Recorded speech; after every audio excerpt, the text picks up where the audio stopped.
இதுக்கடுத்து டாக்காவை எடுத்தாலும் சரி, எங்கள் டீமோன் பூமாவை எடுத்தாலும் சரி டிஸ்னியில், அப்படி நான் இருப்பேன். அப்படியே இல்லாட்டியும் யாராவது டப்பிங் பேச வந்தால் அவங்கள நான் என்ன பண்ணுவேன்னு எனக்கு தெரியாது. அந்த கேரக்டருக்கு நான் தான் பேசுவேன் அப்படின்னு உறுதியாக சொல்லி இந்த ஒரு வாய்ப்பை கொடுத்த டிஸ்னிக்கும், விவேக்குக்கும், பிரதாப்புக்கும், எங்கள் சக நடிகர்களுக்கும், இந்த வாய்ஸோட டேலண்ட்டை பெருசாக பண்ணணும்னு இவ்வளோ பெரிய ஏற்பாடு பண்ண உங்களுக்கும் என்னோட நன்றி நன்றி நன்றி. Thank you. Thank you so much sir.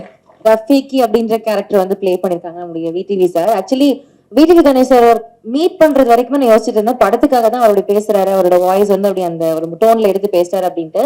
But நிஜ லைஃப்லயுமே அப்படிதான் அப்படின்றது அப்படி நேர்ல பாக்குறப்ப எனக்கு ரொம்ப எக்ஸைட் ஆயிடுச்சு.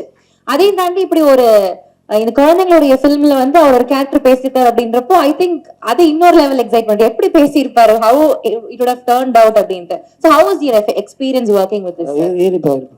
ஆனா இந்த முகாசால குறைஞ்சது அந்த ஆள் தான் பேசினா கரெக்டா இருக்குன்னு செலக்ட் பண்ண அத்தனை தேர்வாளர்களுக்கு ரொம்ப நன்றி, ரொம்ப நன்றி. தேங்க்யூ.